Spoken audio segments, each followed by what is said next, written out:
Hello everybody. और इस video में आज जो हम लेकर आए हैं ये अगेन ऑर्गेनल सीरीज़ का है। और इसमें हम लोग बात करेंगे एफोरिज्म थ्री की। एफोरिज्म थ्री जो कि बात करता है एक होम्योपैथिक फिजिशियन की क्वालिटीज़ के लिए क्या प्री रिक्विजिट हैं। किसी भी होम्योपैथिक फिजिशियन के लिए उसमें क्या क्वालिटीज़ होनी चाहिए।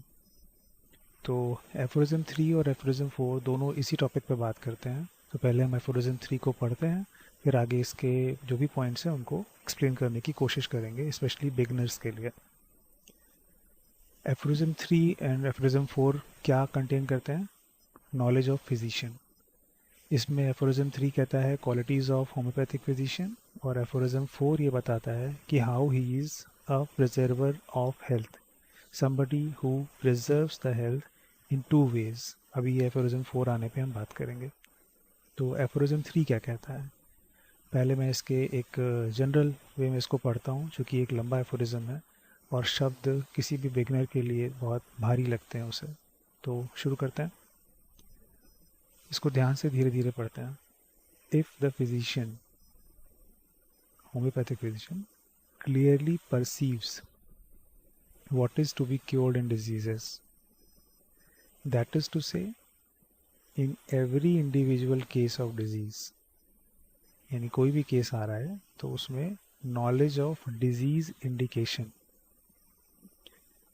और आगे कहते हैं if he clearly perceives what is curative in medicine, यानी जो पेशेंट्स आ रहे हैं उनमें नॉलेज ऑफ डिजीज़ होना चाहिए, इंडिकेशंस क्या हैं एक होम्योपैथिक फिजिशियन के नाते, और जो मेडिसिन उसके पास रखी हैं उसमें what is curative in medicine, that is to say in each individual medicine, हर एक स्पेसिफिक दवा में नॉलेज ऑफ मेडिसिनल पावर्स, हर दवा क्या करने की शक्ति रखती है, and if he knows how to adapt according to clearly defined principles, what is curative in medicine to what he has discovered to be undoubtedly morbid in patient, what he has discovered to be undoubtedly morbid in the patient, morbid। इसके बारे में अगले अगले slide में हम और अच्छे से बात करेंगे पार्ट्स में। पहले इसे पढ़ लेते हैं। So that the recovery must ensure to adapt it as well as in respect to the suitability of the medicine most appropriate according to its mode of action to the case before him। So choice of remedy, the medicine indicated, ये इसका part है। As also in respect to the exact mode of preparation, दवा कैसे बनाई जाती है, and quantity of it required, कितनी मात्रा की आवश्यकता है यानी कि डोज क्या रहेगी, and the proper period of repeating the dose। Then if finally he knows the obstacle to recovery in each case and is aware how to remove them so that the restoration may be permanent, then he understands how to treat judiciously and rationally, and he is a true practitioner of the healing art, homeopathy। अब मैं इसके बारे में एक बार फिर से बारीकी से बताता हूँ। इसको पार्ट्स में देखते हैं। पहला लाइन है if the physician clearly perceives. देखिए शब्द परसीव यूज़ किया गया है, सी नहीं लिखा है, देखता नहीं है, परसीव करता है। यानी कि अगर पेशेंट आता है तो अगर एक फिजिशियन अपने सारे सेंसेस को प्रॉपरली अलर्ट रखते हुए हर चीज़ को बहुत ध्यान से देखता है और कैच करने की कोशिश करता है, परसीव करता है, समझता भी है। क्या समझता है? What is to be cured in diseases. यानी अगर एक केस आया, मान लीजिए वो टाइफॉइड है, तो उसका मतलब ये नहीं है टाइफॉइड की स्पेसिफिक दवा आपको कोई देनी होती है, क्योंकि ये एलोपैथी में होता है। टाइफॉइड है तो ये स्पेसिफिक एंटीबायोटिक। यहाँ होम्योपैथी में हम इंडिविजुअल ट्रीट करते हैं, इंडिविजुअल प्रेजेंटेशन, यानी कि एक पेशेंट जो आया उसमें क्या ऐसी चीज़ है जो उसको और पेशेंट से अलग करती है, ये डिजीज़ है।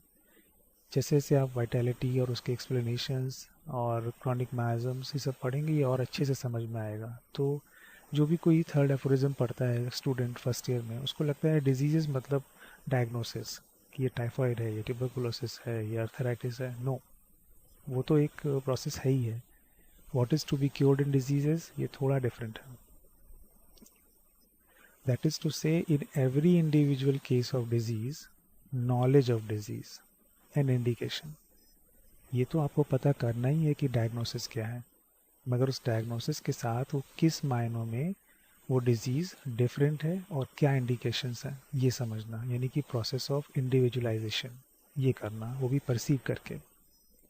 फिर नेक्स्ट लाइन कहती है, if he clearly perceives what is curative in medicines, यानी कि जब आप मेडिसिन्स पढ़ते हैं तो आपको साफ साफ समझ में आना चाहिए कि इस दवा में ऐसी क्या चीज़ें हैं जो स्पेसिफिक इंडिकेशंस हैं, इंडिविजुअल इंडिकेशंस हैं, जिससे हम इस दवा की पिक्चर समझते हैं और बाद में जब पेशेंट का वो पिक्चर बनाते हैं तो दोनों मैच करना चाहिए, similimum. That is to say in each individual medicine knowledge of medicinal powers. ये और अच्छे से समझ में आएगा जब मैं आपको कभी भी यहाँ पर केसेस शेयर करूँगा.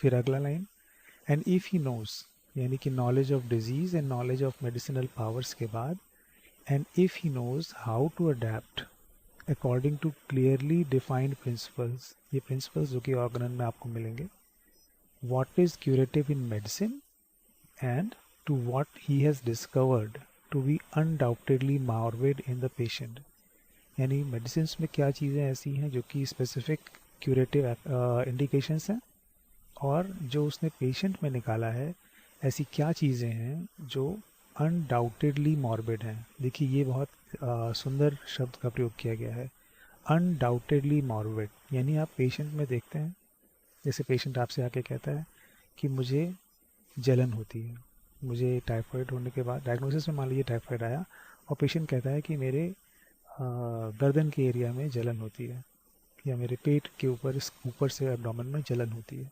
तो अगर इस बात को वो हल्के से एक बार कह के छोड़ देता है तो ये ऐसा हो सकता है कि उसको 10 दिन की सफरिंग में कभी एक बार हुआ हो, ये मायने नहीं रखता. इसमें जिसे हम ग्रेड कहते हैं सिम्टम का, प्रेजेंटेशन में क्या इंटेंसिटी है, तो कुछ ऐसा जो इंटेंसिटी में भी ज़्यादा हो और उसको अलग करता हो. जैसे मैंने अभी कल ही एक केस देखा, उसमें राइट इलियक एरिया में पेन था और पेशेंट मुझसे कहता है जब मैं यूरिन पास करने जाता हूँ तो मेरा ये पेन बहुत बुरी तरह बढ़ जाता है. तो ये अपने आप में बहुत स्ट्रॉन्ग है, हर बार हो रहा है और जब भी वो पेशेंट यूरिन के लिए जाता है उसको ये पेन बढ़ता है और बहुत इंटेंसिटी में लगभग हर बार बढ़ता है. तो ये चीज़ उसकी इंटेंसिटी को शो करता है कि 10 बार यूरिनेट करने में 2 बार नहीं, हर बार, अनडाउटेडली एंड मॉर्बिड, क्योंकि यूरिनेट करते में एब्डोमिनल पेन बढ़ना, वो भी राइट इलियक एरिया में, कोई कोरिलेशन नहीं है. आगे देखते हैं. तो so that the recovery must ensure, अगर आपने इन चीज़ों को फॉलो किया जो मैंने बोली तो रिकवरी पक्का होनी है. To adapt it as well as in respect to the suitability of the medicines most appropriate according to its mode of action. इन चीज़ों को अडेप्ट करना है और साथ ही साथ हमें ये देखना है उस फिजिशियन को कि सुटेबिलिटी ऑफ मेडिसिन जो हम दे रहे हैं अप्रोप्रिएट है according to the mode of action. यानी कि अगर हम आर्सेनिक दे रहे हैं तो ये मोस्टली गैस्ट्रो इंटेस्टाइनल एरियाज़ की स्लो कंटिन्यूस क्रॉनिक और रिकरेंट पैथोलॉजीज़ में इंडिकेटेड है. तो जो दवा हमारे सामने आ रही है वो उस तरह के स्फीयर को भी काम करती हो, यानी कि choice of remedy the medicine indicated. इसके अलावा आपने केस में इंडिविजुअलाइज कर लिया, मेडिसिन को आपने अच्छे से पढ़ा है, आप उसके इंडिकेशन जानते हैं, आपने मैच कर लिया, स्फीयर ऑफ एक्शन मैच कर लिया. अब चौथा एस्पेक्ट जो कि बहुत इम्पॉर्टेंट है वो है दवाओं का एग्जैक्ट मोड ऑफ प्रिपरेशन. इस विषय में भी आपको जानकारी होनी चाहिए और साथ ही साथ आपको ये पता होना चाहिए कि इस खास तौर पे इस मरीज़ में जो हमारे सामने आया इस बार, इसमें कितनी क्वांटिटी देने की ज़रूरत है. यानी कि अगर 30 पोटेंसी है तो कितनी बार रिपीट होगी, 10 है तो कितनी बार रिपीट होगी और कितने अंतराल पे रिपीट होगी. दोनों चीज़ें, पोटेंसी और रिपीटिशन, ये पता होना चाहिए. And finally if he knows the obstacles to recovery in each case and is aware how to remove them so that the restoration may be permanent. तो अगर साथ ही साथ फिजिशियन ये जानता है कि किसी भी स्पेसिफिक केस में ऑब्स्टिकल्स टू रिकवरी क्या है। यानी आप पेशेंट को आपने इंडिविजुअलाइज कर लिया, दवा के बारे में आपको स्पेसिफिक इंडिकेशंस पता हैं, स्पीयर काम कर रहा है, पोटेंसी आपने सेलेक्ट कर ली। पर सपोज़ वो पेशेंट, मैं एग्जांपल देता हूँ, जैसे मैंने अभी जल्दी में एक केस देखा। मौके से मेरे पास 3 अलग अलग लोग आए और एक ही रिकमेंडेशन से, जिसमें लिवर के इश्यूज़ बहुत ज़्यादा थे। एल्कलाइन फॉस्फेटेज लगभग 800 के आसपास था, बिलीरुबिन और SGOT SGPT बहुत बढ़ा हुआ था, और वो एक्सट्रीम लेवल के अल्कोहलिक थे। मैंने मेडिसिन दी, उनमें बेटर हुआ। मैंने उससे कहा कि तुम जो ये रोज़ 12 केन बियर पीते हो, इसको कम से कम पहले 3-4 दिनों में 5 पिलाओ, फिर 2 पिलाओ। तो ये अगर वो नहीं करता है, तो भले ही मैंने दवा सही निकाली हो, पेशेंट को सही से रीड किया हो, उसके इंडिविजुअलाइजेशन में पूरी कोशिश की हो, दवा की पोटेंसी सेलेक्ट कर ली हो, पर अगर वो चीज़ जो कॉन्स्टेंटली उसको नेगेटिवली उसकी वाइटैलिटी को, वाइटल प्रिंसिपल को अफेक्ट कर रहा है, अगर वो मौजूद है, तो ये मेरी दवा को काम करने से कहीं ना कहीं नेगेटिवली अफेक्ट करेगा।